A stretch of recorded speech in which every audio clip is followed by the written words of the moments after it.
Babes, is it crazy to say that I'm starting to think that the Gorosei might be able to like form as one? I feel like they're gonna come together for some bullshit. And what makes me think that is a certain panel at the end of this, but still underwhelmed.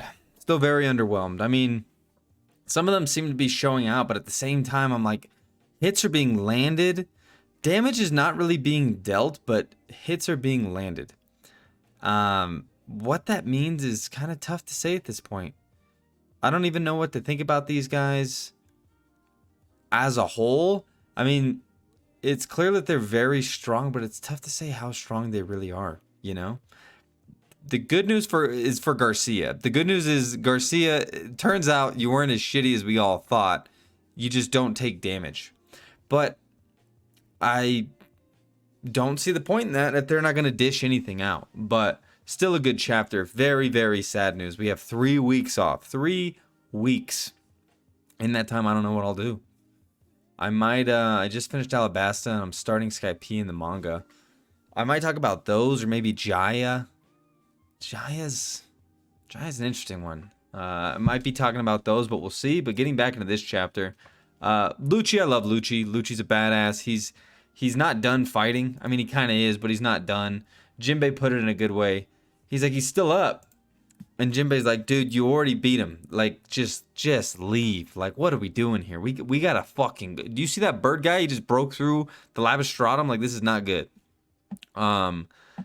Rob gives a very detailed report. I think that his character wasn't really done too dirty. I was nervous. As soon as I saw him growling and roaring, I was like, this guy's about to fucking heal. And that's just what the Black Clouds mean, is that they're able to regen.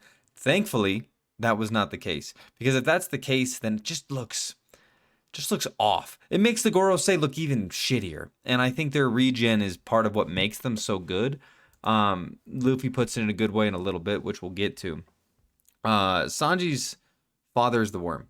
The beard man here who's gotten through and is going up to the hive, as he puts it, to kind of eliminate everybody he needs to.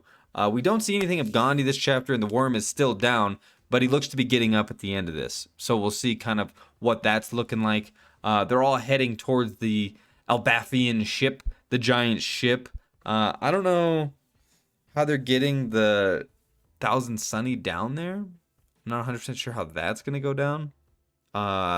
Frankie might have something ready to go. Jinbei might be able to carry her or throw her down there. Giants might be able to help, but Giants aren't getting up there, so I don't know how that thing's getting down. I think that's an issue we're kind of overlooking, but we'll have to wait and see what that's looking like, because I don't know. Saturn is just here. He's the face of the Gorosei. We're seeing him a whole bunch. We get the boar this time, so we've now seen everybody in action, it seems. Obviously, hopefully, not at full power, but in action. We get a couple of really good shots of Dory and Broggy, and we remember how much we love them before they're going to die. Just how great they are. And honestly, the way this is going, I'm like overestimating the Gorosei. But I still have to side with the fact that I do think they're going to die, and it's because of Mr. Mustache himself.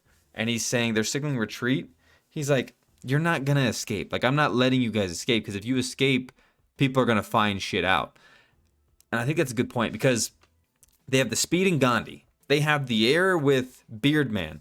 The worm is everything underground. So they have underground, on ground, and above ground.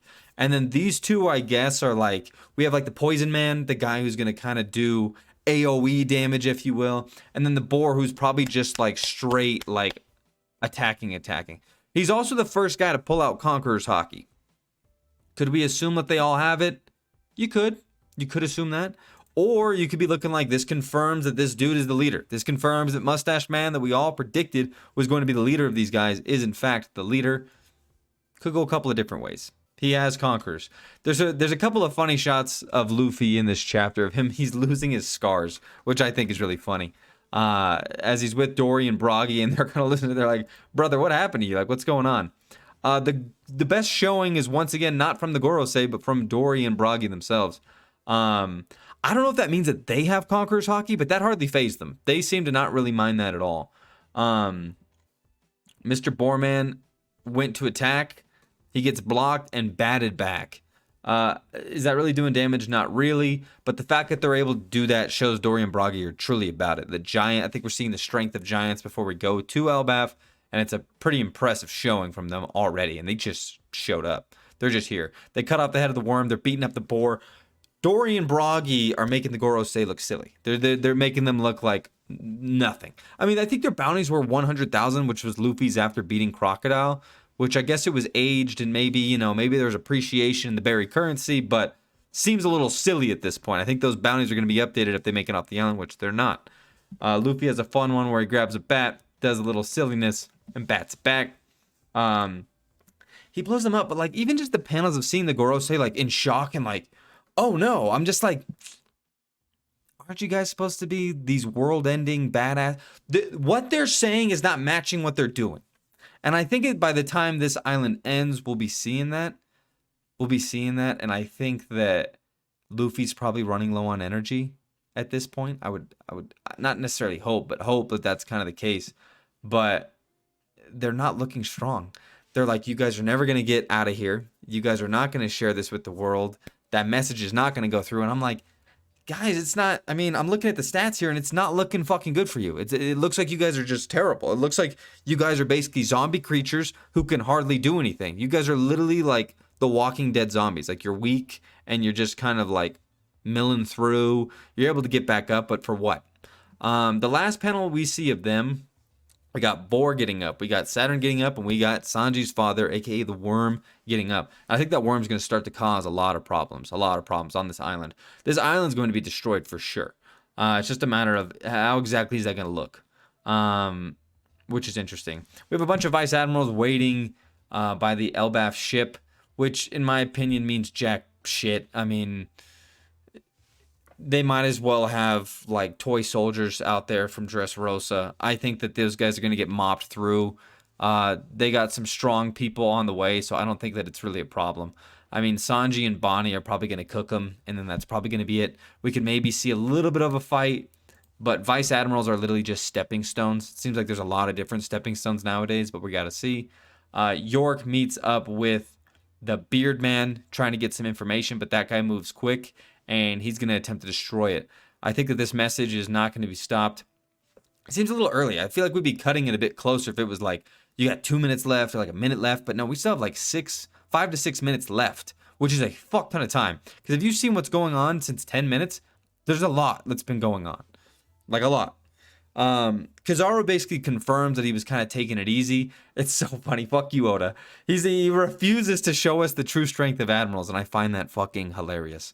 But at the end of the day, I believe the answers have already been given to us, but Kizaru's not really in it, which I can dig because from what we saw, I was disappointed. I was definitely disappointed.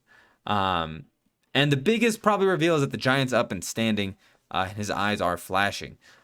We have a 3-week break, so we have tons of time to talk about what we think is going to happen and where this Giant's going to play in. Whether he's actually going to be able to give sustainable damage to the Gorosei, or if he's going to rescue the Straw Hats and grab that ship and put it down there, and the Giants help fight with him, and then there's something there. But he's asking for an apology, and then Oda leaves us with a good question. What's that apology for? And I feel like that apology is for, I could spitball. I don't really know right now. I don't know. I need to go back and kind of see what Zunisha said. But I can make that about next week's vid. Just maybe what this apology means and what it's for. Reviewing everything that we've seen of this giant. The fact that he's finally up is great. But he's a giant among giants. He's fucking huge. He's ginormous. But a cool chapter. I mean, we did learn a lot. There's some shit going on. But the Gorosei, I guess don't sleep on them too much. But at the same time, a disappointing showing so far. I think we're going to get what we want out of them. But right now, it's disappointing. Hope you guys have a great weekend. Please like and sub if you're not already, which I assume that you are. And I'll see you in fucking a month for the next chapter, which is tough, around my birthday. But until then, I'll be throwing out some videos. Peace out.